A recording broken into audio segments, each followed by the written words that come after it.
Hi, Angelo Lambropoulos, Director of Lambros Realty, and here I am with the first property market update for 2021. Hope you all had a lovely and safe holidays over Christmas and New Year, and enjoyed the celebrations as best you could with the COVID restrictions. So I'll get straight into it. So for the month, I've got my notes here ready to go.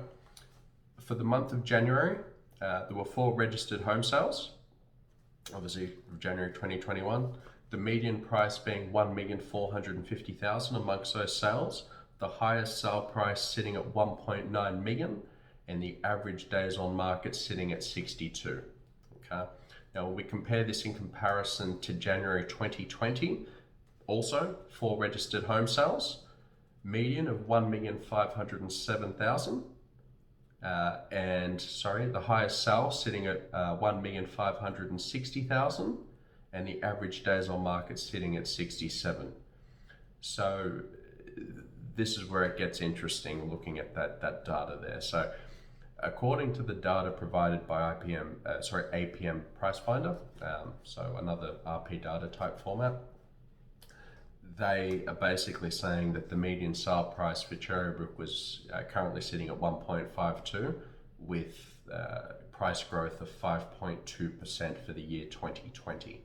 Now, if we look at, as we are looking at this time this year versus last year, the market is actually down 3.96%, looking at those figures there. So the other thing it's also worth pointing out, using a like-for-like example, the property that did sell for 1.9 in January this month actually did have that exact same offer in March 2020. So as you can see there, the growth, using that one example, the growth has been, well, it's the same as it was 7 to 8, 9 months ago. So what does this mean? No, it doesn't mean if you're a seller you should rush and sell because the market's in decline, nor does it mean if you're a buyer you should wait to try snag a bargain, because that rarely happens.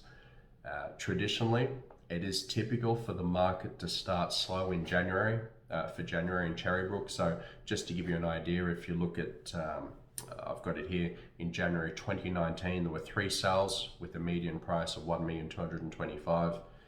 In 2018 January there were 4 sales with a median price of 1,507,000, similar to what there was in 2020. And in January 2017 there were 5 sales with a median price of 1.64. Now keep in mind that 2017 was the peak of the boom, hence the reason such a high median price. Now the other thing, looking at it now, so I'm filming this video as of February the 5th, 2021, there's only 8 registered homes for sale.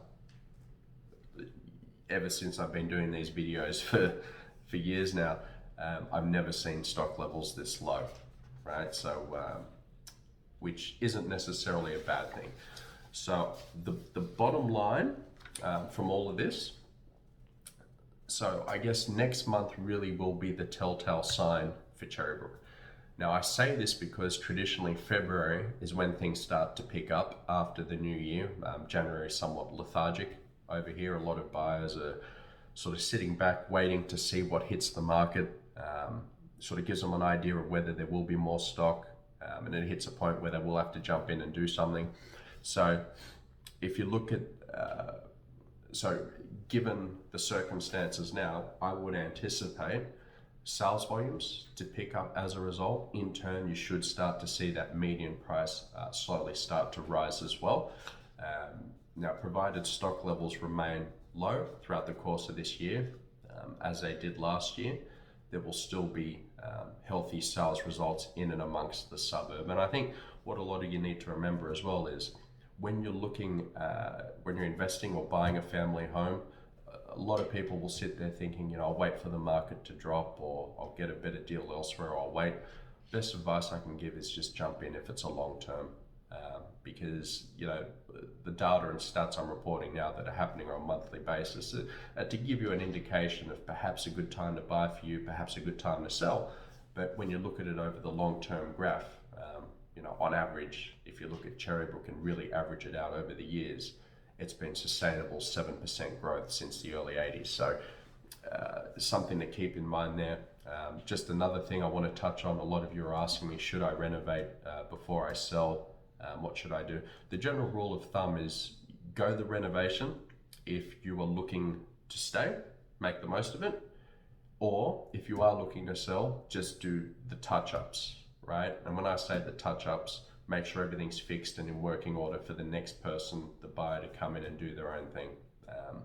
So, obviously a lot more detailed, that's very vague, and happy to discuss this with anyone that wants me to answer it in finer detail. But the bottom line is, when you're selling, you need to maximize your profit. You need to look at your return on investment. So it's all fine and dandy to spend $100,000 on renovating your kitchen and a bathroom, whatever it may be, and on paper you get a fantastic sale price, right?